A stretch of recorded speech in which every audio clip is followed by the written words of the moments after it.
Naquele tempo, disse Jesus a seus discípulos: Não deis aos cães as coisas santas, nem atireis vossas pérolas aos porcos, para que eles não as pisem com os pés e, voltando-se contra vós, vos despedacem.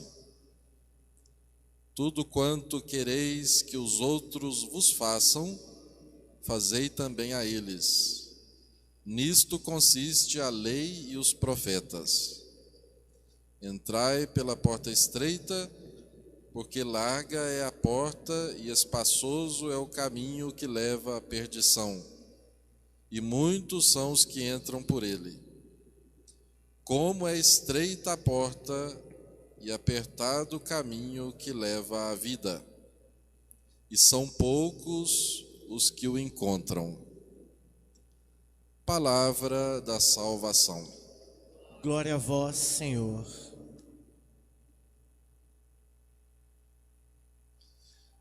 Caros irmãos e irmãs, nós hoje estamos diante de uma palavra importante de Jesus. Ele traz para nós a regra de ouro. Tudo quanto quereis que os outros vos façam, fazei também a eles. Nisto consiste a lei e os profetas. A lei e os profetas é a Escritura Sagrada, o que nós conhecemos hoje como Antigo Testamento. Para onde que o Antigo Testamento aponta? Aponta para o amor. E é isso que é proclamado de alto e bom tom no Novo Testamento. O amor é o resumo de toda a Escritura. Mas como que nós amamos? Aí é que está a questão. Nós não devemos amar segundo a nossa medida. Qual é a medida do amor? A medida do amor é amar sem limites. E quem ama sem limites? Deus. Deus é o amor incriado.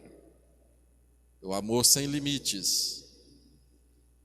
Então nós podemos concluir que só podemos cumprir a palavra de Jesus se Deus agir em nós. É isso que nós chamamos de graça. Por nossa própria conta, nós não podemos. Mas se Deus agir em nós, aí sim, nós somos capacitados.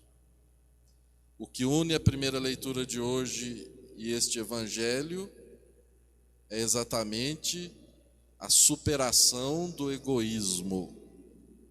E atenção, o egoísmo, a soberba,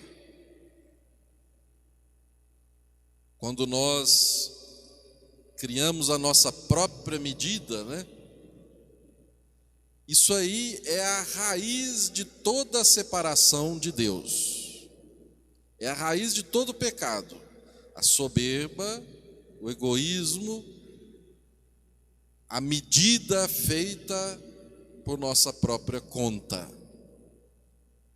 Nós, seres humanos, fomos criados para nos lançar em Deus, para nos lançar no infinito. Então a nossa medida não somos nós mesmos, os nossos interesses egoístas. A nossa medida é Deus. E quando nós vencemos então o egoísmo, nós damos espaço para Deus. Aí Deus pode agir em nós. Mas vencer o egoísmo, o que significa vencer o egoísmo? Aqui também a gente não pode cair na armadilha de querer fazer tudo por nossa própria força. Nossa própria força, nós não podemos nada. Nossa força própria é sempre, de algum modo, egoísta. É deixar Deus agir em nós. Quando nós deixamos Deus agir em nós, nós abrimos espaço para Deus. Isso é a humildade. Se o egoísmo é a raiz de todo pecado, de toda separação de Deus, a chave para receber todas as graças é a humildade, é a abertura de coração, é colocar o ego em segundo plano. Então, assim nós poderemos cumprir a palavra de Jesus, não é? Cumprir a regra de ouro, fazer aos outros aquilo que nós gostaríamos que fizessem a nós. Por que nós temos essa força de fazer aos outros? Porque Deus está agindo em nós. Mas Jesus diz também, não é? Entrai pela porta estreita. É muito difícil deixar o nosso ego no segundo plano. Por isso essa porta é estreita. Mas é essa porta que conduz à vida. Na primeira leitura nós temos um exemplo de superação do ego por parte de Abraão. Abraão e seu sobrinho Ló. O rebanho de cada qual estava muito grande, estava ficando impossível viverem juntos. Então eles tiveram de se separar, delimitar uma terra para cada qual. E o que faz Abraão?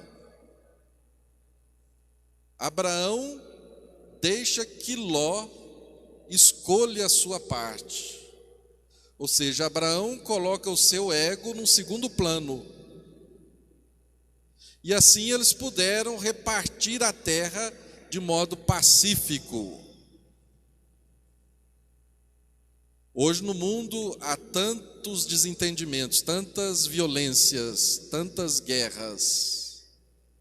Por que será? Porque o ego fica em primeiro plano.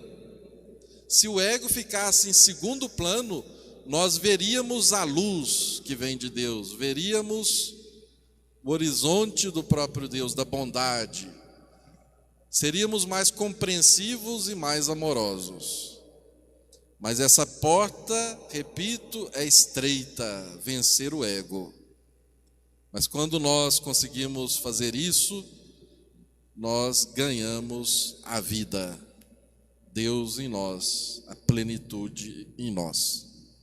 Louvado seja nosso Senhor Jesus Cristo. Para sempre seja louvado.